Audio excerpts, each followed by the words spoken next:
तो बच्चों, हमने पाठ संसाधन और विकास का पहले भाग का अध्ययन कर लिया है और अभी हम भाग 2 का अध्ययन करेंगे। इसमें है भू संसाधन। हम भूमि पर रहते हैं, इस पर अनेकों आर्थिक क्रियाकलाप करते हैं और विभिन्न रूपों में इसका उपयोग करते हैं। अतः भूमि एक बहुत महत्वपूर्ण प्राकृतिक संसाधन है। प्राकृतिक वनस्पति, वन्य जीवन, मानव जीवन, आर्थिक क्रियाएं, परिवहन तथा संचार व्यवस्थाएं भूमि पर ही आधारित है। परंतु भूमि एक सीमित संसाधन है, इसलिए उपलब्ध भूमि का विभिन्न उद्देश्यों के लिए उपयोग सावधानी और योजनाबद्ध तरीके से होना चाहिए। भारत में भूमि पर विभिन्न प्रकार की भू आकृतियां जैसे पर्वत, पठार, मैदान और द्वीप पाए जाते हैं। लगभग 43% भू क्षेत्र मैदान है, जो कृषि और उद्योग के विकास के लिए सुविधाजनक है। पर्वत पूरे भूभाग के 30% भाग पर विस्तृत है। वे कुछ 12मासी नदियों के प्रवाह को सुनिश्चित करते हैं, पर्यटन विकास के लिए अनुकूल परिस्थितियां प्रदान करते हैं और पारिस्थितिकी के लिए महत्वपूर्ण है। देश के क्षेत्रफल का 27% भाग पठारी क्षेत्र है। इस क्षेत्र में खनिजों, जीवाश्म ईंधन और वनों का अपार संचय कोष है। अब हम आगे पढ़ेंगे भूमि उपयोग। भूमि का उपयोग निम्नलिखित उद्देश्यों से किया जाता है। पहला है वन, दूसरा है कृषि के लिए अनुपलब्ध भूमि, जो 2 भागों में है। पहली है बंजर और कृषि अयोग्य भूमि, दूसरी है गैर कृषि प्रयोजनों में लगाई गई भूमि जैसे इमारतें, सड़क, उद्योग इत्यादि। तीसरा है प्रतिभूमि के अतिरिक्त अन्य कृषि अयोग्य भूमि। ये भी 3 प्रकार हैं। पहला है स्थायी चरागाहें तथा अन्य गोचर भूमि, दूसरा है विविध वृक्ष फसलों तथा उपवनों के अधीन भूमि जो शुद्ध बोए गए क्षेत्र में शामिल नहीं है, तीसरा है कृषि योग्य बंजर भूमि जहां 5 से अधिक वर्षों से खेती ना की गई हो, चौथा है प्रतिभूमि। यह 2 प्रकार की होती है, पुरानी प्रति और नई प्रति। पुरानी प्रति में पुरातन प्रति भी कहा जाता है, जिसमें 5 वर्ष से पहले कृषि न की गई हो। दूसरी है वर्तमान प्रति, जहां 1 वर्ष या उससे कम समय से खेती ना की गई हो। पांचवा है शुद्ध या निवल बोया गया क्षेत्र। एक कृषि वर्ष में 1 बार से अधिक बोए गए क्षेत्र को शुद्ध बोए हुए क्षेत्र में जोड़ दिया जाए तो उसे सकल कृषित क्षेत्र कहते हैं। आगे पढ़ेंगे भारत में भू उपयोग प्रारूप। भू उपयोग को निर्धारित करने वाले तत्वों में भौतिक कारक जैसे कि भू आकृति, जलवायु और मृदा के प्रकार तथा मानवीय कारक जैसे जनसंख्या घनत्व, प्रौद्योगिकी क्षमता, संस्कृति और परंपरा इत्यादि शामिल हैं। भारत का कुल भौगोलिक क्षेत्रफल 32.8 लाख वर्ग किलोमीटर है, परंतु इसके 93% भाग के ही भू उपयोग आंकड़े उपलब्ध हैं, क्योंकि पूर्वोत्तर भागों में असम को छोड़कर अन्य प्रांतों के सूचित क्षेत्रों के बारे में जानकारी उपलब्ध नहीं है। इसके अलावा जम्मू और कश्मीर में पाकिस्तान और चीन अधिकृत क्षेत्रों के भूमि उपयोग का सर्वेक्षण भी नहीं हुआ है। स्थायी चारागाहों के अंतर्गत भी भूमि कम हुई है। पशुधन की इतनी बड़ी संख्या के लिए चारा उपलब्ध कराने में हम कैसे समर्थ होंगे और इसके क्या परिणाम होंगे? वर्तमान प्रतिभूमि के अतिरिक्त अन्य प्रतिभूमि अनुपजाऊ है और इन पर फसलें उगाने के लिए कृषि लागत बहुत ज़्यादा है। अतः इस भूमि में 2 या 3 वर्षों में इसको 1 या 2 बार ही बोया जाता है और यदि इसे शुद्ध बोए गए क्षेत्र में शामिल कर लिया जाए तब भी भारत के कुल सूचित क्षेत्र के लगभग 54% हिस्से पर ही खेती की जा सकती है। शुद्ध बोए गए क्षेत्र का प्रतिशत भी विभिन्न राज्यों में अलग अलग है। पंजाब और हरियाणा में 80% भूमि पर खेती होती है, परंतु अरुणाचल प्रदेश, मिजोरम, मणिपुर और अंडमान निकोबार द्वीप समूह में 10% से भी कम क्षेत्र में कृषि की जाती है। हमारे देश में राष्ट्रीय वन नीति 1952 के द्वारा निर्धारित वनों के अंतर्गत 33% भाग वनों के लिए आच्छादित है, वांछित है। इसकी तुलना में वन के क्षेत्र काफी कम है। वन नीति द्वारा निर्धारित यह सीमा पारिस्थितिक संतुलन बनाए रखने के लिए आवश्यक है। वन क्षेत्रों के आसपास रहने वाले लाखों लोगों की आजीविका इस पर निर्भर करती है। भूमि उपयोग का एक भाग बंजर भूमि तथा दूसरा गैर कृषि प्रयोजनों में लगाई गई भूमि कहलाता है। बंजर भूमि में पहाड़ी चट्टानें, सूखी और मरुस्थलीय भूमि शामिल है। गैर कृषि कार्य प्रयोजनों में लगाई गई भूमि में बस्तियां, सड़कें, रेल लाइन, उद्योग इत्यादि आते हैं। लंबे समय तक लगातार भूमि संरक्षण और प्रबंधन की अवहेलना करने एवं लगातार भूमि उपयोग के कारण भू संसाधनों का निम्नीकरण हो रहा है। इसके कारण समाज और पर्यावरण पर गंभीर आपदा आ सकती है। यह है भूमि निम्नीकरण और संरक्षण उपाय। भूमि एक ऐसा संसाधन है जिसका उपयोग हमारे पूर्वज करते आए हैं और भावी पीढ़ी भी इस भूमि का उपयोग करेगी। हम भोजन, कपड़े, मकान आदि की मूल आवश्यकताओं का 95% भाग भूमि से प्राप्त करते हैं। मानव कार्यकलापों के कारण न केवल भूमि का निम्नीकरण यानी कि नष्ट हो रही है, बल्कि भूमि को नुकसान पहुंचाने वाली प्राकृतिक ताकतों को भी बल मिला है। इस समय भारत में लगभग 13 करोड़ हेक्टेयर भूमि निम्नीकृत है। इसमें से लगभग 28% भूमि निम्नीकृत वनों के अंतर्गत है, 56% क्षेत्र जल अपर्दित है और शेष क्षेत्र लवणीय और क्षारीय है। कुछ मानव क्रियाओं जैसे वन उन्मूलन, अति पशुचारण, खनन ने भी भूमि के निम्नीकरण में मुख्य भूमिका निभाई है। खनन के उपरांत खदानों वाले स्थानों को गहरी खाइयों और मलबे के साथ खुला छोड़ दिया जाता है। खनन के कारण झारखंड, छत्तीसगढ़, मध्य प्रदेश और उड़ीसा जैसे राज्यों में वन उन्मूलन भूमि निम्नीकरण का कारण बना है। गुजरात, राजस्थान, मध्य प्रदेश और महाराष्ट्र में अति पशुचारण भूमि निम्नीकरण का मुख्य कारण है। पंजाब, हरियाणा, पश्चिमी उत्तर प्रदेश जैसे राज्यों में अधिक सिंचाई वाली भूमि निम्नीकरण के लिए उत्तरदायी है। इस प्रकार हम ये जान सकते हैं कि निम्नीकरण के अलग अलग राज्यों में अलग अलग कारण है। जैसे कि मैंने ऊपर कहा कि झारखंड, छत्तीसगढ़, मध्य प्रदेश और उड़ीसा, इन 4 राज्यों में वन उन्मूलन भूमि निम्नीकरण का कारण है, वन उन्मूलन। लेकिन गुजरात, राजस्थान, मध्य प्रदेश और महाराष्ट्र में अति पशुचारण इसका कारण है और पंजाब, हरियाणा, पश्चिमी उत्तर प्रदेश में अधिक सिंचाई इसका कारण है। यानी कि भूमि निम्नीकरण के कारण अलग अलग राज्यों में अलग अलग है, हमें ये याद रखना होगा। आगे है अति सिंचन से उत्पन्न जल अक्रांतता भी भूमि निम्नीकरण के लिए उत्तरदायी है, जिससे मृदा में लवणीय और क्षारीयता बढ़ जाती है। खनिज प्रक्रियाएं जैसे सीमेंट उद्योग में चूना पत्थर को पीसना और मृदा बर्तन उद्योग में चूने और सेल खड़ी के प्रयोग से बहुत अधिक मात्रा में वायुमंडल में धूल विसर्जित होती है। जब इसकी परत भूमि पर जम जाती है तो मृदा की जल सोखने की प्रक्रिया अवरुद्ध हो जाती है। पिछले कुछ वर्षों से देश के विभिन्न भागों में औद्योगिक जल निकास से बाहर आने वाला अपशिष्ट पदार्थ भूमि और जल प्रदूषण का मुख्य स्रोत है। भूमि निम्नीकरण की समस्याओं को सुलझाने के कई तरीके हैं। वनारोपण और चारागाहों का उचित प्रबंधन इसमें कुछ हद तक मदद कर सकते हैं।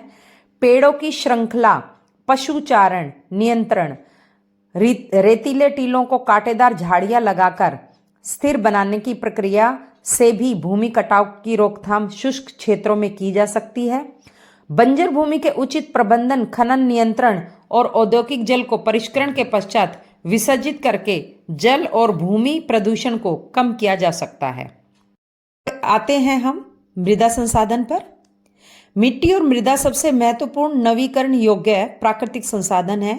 यह पौधों के विकास का माध्यम है जो पृथ्वी पर विभिन्न प्रकार के जीवों का पोषण करती है। मृदा एक जीवंत तंत्र है। कुछ सेंटीमीटर गहरी मृदा बनने में लाखों वर्ष लग जाते हैं। मृदाओं का वर्गीकरण। मृदाएं 5 प्रकार की होती हैं: जलोढ़, काली मिट्टी, लाल और पीली मिट्टी, लेटराइट, शुष्क या मरुस्थलीय मिट्टी और पवन और वन। तो पहले हम पढ़ेंगे जलोढ़ मृदा के लिए बारे में। जलोढ़ मृदा, यह मृदा विस्तृत रूप से फैली हुई है। यह देश की महत्वपूर्ण मृदा है और वास्तव में संपूर्ण उत्तरी मैदान जलोढ़ मृदा से बना है। यह मृदा हिमालय की 3 महत्वपूर्ण नदी तंत्रों सिंधु, गंगा और ब्रह्मपुत्र नदी द्वारा लाए गए निक्षेपों से बनी है। एक संकरे गलियारे के द्वारा ये मृदाएं राजस्थान और गुजरात तक फैली हुई हैं। पूर्वी तटीय मैदान विशेषकर महानदी गोदावरी, कृष्णा और कावेरी, इन चारों नदियों के डेल्टे भी जलोढ़ मृदा से बने हैं। जलोढ़ मृदा में रेत, सिल्ट और मृत्तिका के विभिन्न अनुपात पाए जाते हैं। जैसे हम नदी के मुहाने से घाटी में ऊपर की ओर प्रवेश करते हैं, मृदा के कणों का आकार बढ़ता जाता है। नदी घाटी के ऊपरी भाग में जैसे ढाल भंग के समीप मोटे कण वाली मृदाएं पाई जाती हैं। ऐसी मृदाएं पर्वतों की तलहटी पर बने मैदानों जैसे द्वार, चो क्षेत्र और तराई में आमतौर पर पाई जाती हैं। कणों के आकार या घटकों के अलावा मृदा की पहचान उसकी आयु से भी होती है। आयु के आधार पर जलोढ़ मृदाएं दो प्रकार की होती है, एक बांगर, दूसरी खादर। बांगर को पुराना जलोढ़ बोलते हैं, खादर को नया जलोढ़ बोलते हैं। बांगर मृदा में कंकड़ ग्रंथियों की मात्रा अधिक होती है। खादर मृदा में बांगर मृदा की तुलना में अधिक महीन कण पाए जाते हैं। ये इंपॉर्टेंट है। जलोढ़ मृदाएं बहुत उपजाऊ होती है। अधिकतर जलोढ़ मृदाएं पोटाश, फास्फोरस और चूना युक्त होती हैं, जो इनको गन्ने, चावल, गेहूं और अन्य अनाजों और दलहन फसलों के लिए उपयुक्त बनाती है। अधिक उपजाऊपन के कारण जलोढ़ मृदा वाले क्षेत्रों में गहन कृषि की जाती है और यहाँ जनसंख्या का घनत्व भी अधिक है। सूखे क्षेत्रों की मृदाएं अधिक क्षारीय होती हैं। इन मृदाओं का सही उपचार और सिंचाई करके इनकी पैदावार बढ़ाई जा सकती है। हैं काली मृदा। इन मृदाओं का रंग काला है और इन्हें रेगर मृदाएं भी कहा जाता है। काली मृदा कपास की खेती के लिए उचित समझी जाती है और काली कपास मृदा के नाम से जाना जाता है। यह माना जाता कि जलवायु और जनक शैलों ने काली मृदा के बनने में महत्वपूर्ण योगदान दिया है। इस प्रकार की मृदाएं दक्कन के पठार की बेसाल्ट क्षेत्र में उत्तर पश्चिमी भागों में पाई जाती है और लावा जनक शैल से बनी है। ये मृदाएं महाराष्ट्र, सौराष्ट्र, मालवा, मध्य प्रदेश और छत्तीसगढ़ के पठारों में पाई जाती है और दक्षिण पूर्वी दिशा में गोदावरी और कृष्णा नदियों की घाटी तक फैली हुई है। काली मृदा बहुत महीन कणों अर्थात मृत्तिका से बनी है। इसकी नमी धारण करने की क्षमता बहुत होती है। इसके अलावा ये मृदाएं कैल्शियम कार्बोनेट, मैग्नीशियम, पोटास और चूने जैसे पौष्टिक तत्वों से परिपूर्ण होती है, परंतु इनमें फास्फोरस की मात्रा कम होती है। ध्यान देंगे, जलोढ़ मात्रा में फास्फोरस की मात्रा अधिक होती है, लेकिन काली मृदा में फास्फोरस की मात्रा कम होती है। गर्म और शुष्क मौसम में इन मृदाओं में गहरी दरारें पड़ जाती हैं, जिससे इनमें अच्छी तरह की वायु का मिश्रण हो जाता है। गीली होने पर ये मृदाएं चिपचिपी हो जाती है और इनको जोतना बहुत ही मुश्किल होता है। इसलिए इनकी जुताई मानसून प्रारंभ होने की पहली बौछार से शुरू कर दी जाती है। अब आगे आते हैं लाल और पीली मृदा पर। लाल मृदा दक्कन पठार के पूर्वी और दक्षिणी भागों में रवेदार आग्नेय चट्टानों पर कम वर्षा वाले भागों में विकसित हुई है। लाल और पीली मृदाएं ओडिशा, छत्तीसगढ़, मध्य गंगा के मैदान के दक्षिणी छोर यानी कि झारखंड और पश्चिमी घाट में पहाड़ी पद पर पाई जाती है। इन मृदाओं का लाल रंग रवेदार आग्नेय और रूपांतरित चट्टानों में लौह धातु के प्रसार के कारण होता है। इनका पीला रंग इनमें जल योजन के कारण होता है। ध्यान देंगे, पीला रंग जल योजन के कारण और लौह धातु के प्रसार के कारण लाल रंग, दोनों रंगों को हम ध्यान देंगे। आगे आते हैं लेटराइट मृदा। लेटराइट मृदा ग्रीक शब्द लेटर से बना है, जिसका अर्थ है ईंट। लेटराइट मृदा का निर्माण उष्ण कटिबंधीय तथा उपोष्ण कटिबंधीय जलवायु क्षेत्रों में आर्द्र और शुष्क ऋतुओं के एक के बाद एक आने के कारण होता है। यह भारी वर्षा से अत्यधिक निक्षालन का परिणाम है। लेटराइट मृदा अधिकतर गहरी तथा अम्लीय होती है। इसका पीएच मान 6.0 होता है। इसमें सामान्यतः पौधों के पोषक तत्वों की कमी होती है। यह अधिकतर दक्षिणी राज्यों, महाराष्ट्र के पश्चिमी घाट क्षेत्रों, उड़ीसा, पश्चिमी बंगाल के कुछ भागों तथा उत्तर पूर्वी प्रदेशों में पाई जाती है। जहां इस मिट्टी में पर्णपाती और सदाबहार वन मिलते हैं, वहां इसमें हुमस पर्याप्त रूप में पाया जाता है, लेकिन विरल वनस्पति और अर्धशुष्क पर्यावरण में इसमें हुमस की मात्रा कम पाई जाती है। स्थल रूपों पर इसकी स्थिति के अनुसार उनमें अपर्दन तथा भूमि निम्नीकरण की संभावना होती है। मृदा संरक्षण की उचित तकनीक अपनाकर इन मृदाओं पर कर्नाटक, केरल और तमिलनाडु में चाय और कॉफी उगाई जाती है। तमिलनाडु, आंध्र प्रदेश और केरल की लाल लेटराइट मृदाएं काजू की फसल के अधिक उपयुक्त है। अब है मरुस्थली मृदा। मरुस्थली मृदा का रंग लाल और भूरा होता है। ये मृदाएं आमतौर पर रेतीली और लवणीय होती है। कुछ क्षेत्रों में नमक की मात्रा इतनी अधिक होती है कि झीलों से जल वाष्पीकृत करके खाने का नमक भी बनाया जाता है। शुष्क जलवायु और उच्च तापमान के कारण जल वाष्पन दर अधिक है और मृदाओं में हुमस और नमी की मात्रा कम होती है। मृदा की सतह के नीचे कैल्शियम की मात्रा बढ़ती चली जाती है और नीचे की परतों में चूने के कंकड़ की सतह पाई जाती है। इसके कारण मृदा में जल अंतः संयंदन अवरुद्ध हो जाता है। इस मृदा को सही तरीके से सिंचित करके कृषि योग्य बनाया जा सकता है, जैसा कि पश्चिमी राजस्थान में हो रहा है। वन मृदा, ये मृदाएं आमतौर पर पहाड़ी और पर्वतीय क्षेत्रों में पाई जाती है, जहां पर्याप्त वर्षावन उपलब्ध है। इन मृदाओं के गठन में पर्वतीय पर्यावरण के अनुसार बदलाव आता है। नदी घाटियों में ये मृदाएं दोमट और सिल्टदार होती हैं, परंतु ऊपरी ढालों पर इनका गठन मोटे कणों का होता है। हिमालय के हिमाच्छादित क्षेत्रों में इन मृदाओं का बहुत अपरदन होता है और ये अधिशीलिक तथा हुमस रहित होती हैं। नदी घाटियों के निचले क्षेत्रों, विशेषकर नदी सोपानों और जलोढ़ पंखों आदि में ये मृदाएं उपजाऊ होती हैं। आते हैं मृदा अपरदन और उसके संरक्षण पर। मृदा के कटाव और उसके बहाव की प्रक्रिया को मृदा अपरदन कहा जाता है। यानी मृदा अपरदन क्या है? मृदा के कटाव और उसके बहाव की प्रक्रिया को। मृदा के बनने और अपरदन की क्रियाएं आमतौर पर साथ साथ चलती हैं और दोनों में संतुलन होता है, परंतु मानवीय क्रियाओं जैसे वन उन्मूलन, अति पशुचारण, निर्माण और खनन इत्यादि से कई बार यह संतुलन भंग हो जाता है तथा प्राकृतिक तत्व जैसे पवन, हिमनदी, जल मृदा अपरदन करते हैं। बहता हुआ जल मृत्तिका युक्त मृदाओं को काटते हुए गहरी वाहिकाएं बनाता है, जिन्हें अवनलिकाएं कहते हैं। यानी अवनलिकाएं किसे कहते हैं? बहता हुआ जल मृत्तिका युक्त मृदाओं को काटते हुए गहरी वाहिकाएं जब बनाता है तो उन्हें अवनलिकाएं कहते हैं। ऐसी भूमि जोतने योग्य नहीं होती, इसे उत्खाद भूमि भी कहते हैं। चंबल बेसिन में ऐसी भूमि को खड़ भूमि कहा जाता है। खड़ भूमि किसे कहा जाता है? उत्खाद भूमि को, जिनमें अवनलिकाएं होती है उसे। कई बार जल विस्तृत क्षेत्र को ढके हुए ढाल के साथ नीचे की ओर बहता है। ऐसी स्थिति में इस क्षेत्र की ऊपरी मृदा घुलकर जल के साथ बह जाती है। इसे चादर अपरदन कहा जाता है। चादर अपरदन किसे कहते हैं? जब ऊपर के क्षेत्र की मृदा घुलकर जल के साथ बह जाती है, इसे चादर अपरदन कहते हैं। पवन द्वारा मैदान और ढालू क्षेत्र से मृदा को उड़ा ले जाने की प्रक्रिया को पवन अपरदन कहा जाता है। पवन अपरदन किसे कहा जाता है? इसे याद रखना होगा। पवन द्वारा मैदान अथवा ढालू क्षेत्र से मृदा को उड़ा ले जाने वाली प्रक्रिया को पवन अपरदन कहा जाता है।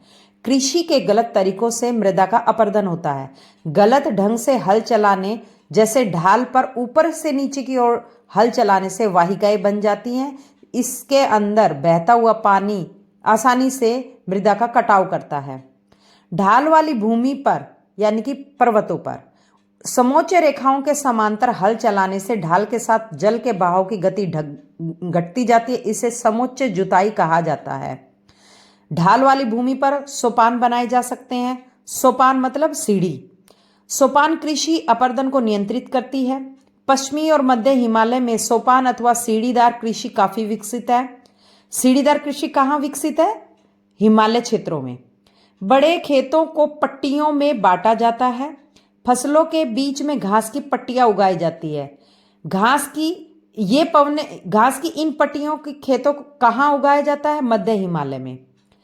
ये पवने द्वारा जनित बल को कमजोर करती है। इस तरीके की पट्टी कृषि कहते हैं। यानी पट्टी कृषि किसे कहते हैं? पहाड़ों पर जब खेतों के बीच में जगह जगह घास की पट्टियां उगाई जाती है, उसे पट्टी कृषि कहते हैं। पेड़ों को कतारों में लगाकर रक्षक मेखला बनाना भी पवनों की गति को कम करता है। इन रक्षक पट्टियों का पश्चिमी भारत में रेत के टीलों के स्थायीकरण में महत्वपूर्ण भूमिका निभाता है। इसी के साथ इस वीडियो को समाप्त करते हैं और अगला वीडियो किस टॉपिक पे बनाना चाहिए कमेंट सेक्शन में ज़रूर बताएं।